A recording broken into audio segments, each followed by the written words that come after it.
So here we have the Seat Alhambra automatic on a 66 plate.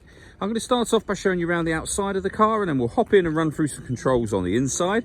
But from the outside, you can see it's a 5-door car with alloy wheels and tinted windows. The side sliding doors will open remotely off of the key, as you can see, as will the tailgate for the car.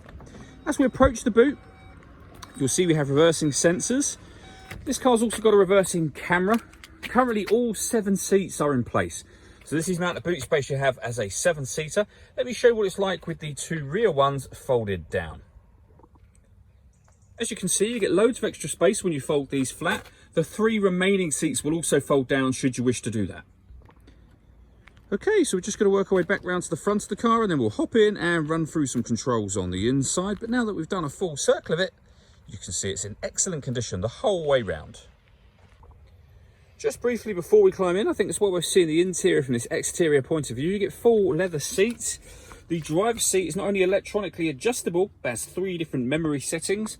Besides that, there's plenty to run through in this car, so let's hop in and we'll do that right now. Okay, now that we're inside the car, we're going to start with the dials. On the left-hand side, we have the rev counter, and on the right-hand side, the speedometer and fuel gauge. In the middle, you can see the total miles of the car. They are 24,780. The information displayed above that can be changed using buttons on the steering wheel. We're on the driving data menu at the moment, so various bits of fuel economy and trip computer information, but there are other menus available as well, from your audio, navigation, telephone, assist systems, settings, and then back round to where we started. If we back out to the steering wheel, the buttons I was using just a moment ago are over here, along with voice activation for your phone. And on the left-hand side, stereo controls and further phone controls. The phone controls can only be used after such time as you pair the phone up, which is done over on the touchscreen in the center just here. Hit the phone icon, and then find telephone, and then follow instructions from there.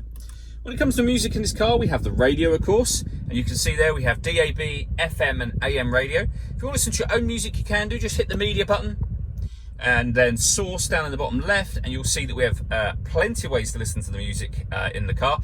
So CD player, 2 SD memory card slots, USB input, auxiliary input, and once you pair your phone, you'll obviously be able to make and receive phone calls, but you'll also be able to stream your music wirelessly via Bluetooth audio as well. If I put the car into reverse, you'll see the full colour reversing camera with guidelines showing you what direction the car is headed in relation to the image that you see being shown on the screen. And this car has got satellite navigation as well, accessed via this button just here. There's a full video showing how it works on our website and also on our YouTube channel as well. Working our way down, we have the dual zone climate control. So you can adjust the passenger temperature, the driver temperature, the fan speed up and down from here. You can determine what direction you'd like the air to be distributed in. The air conditioning is on when this light shows, so off or back on again. Or you can hit auto. The car will now maintain the temperatures you've asked for by taking full control of the fan speed for you. You can override that simply by readjusting the fans and then putting it back on whatever setting you want it on here.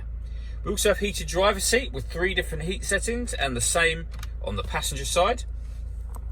Beneath that, we have these buttons just here. So this one opens the passenger side rear door, driver side rear door, and the tailgate, all from inside the car. You can turn off the traction control.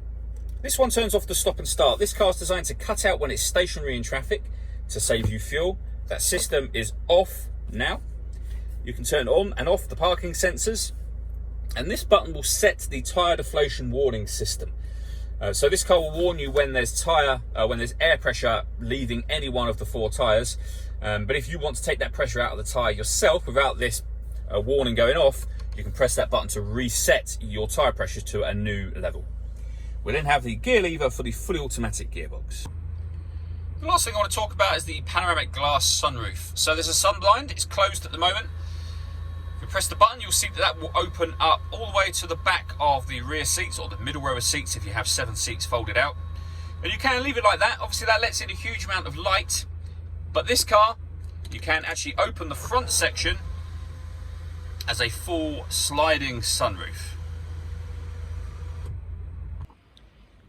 All that leaves me to say is thank you for taking the time to watch this video. If you'd like to come and see the car in person and have a test drive, please feel free to call any of our MJA sites. We'd love to hear from you soon.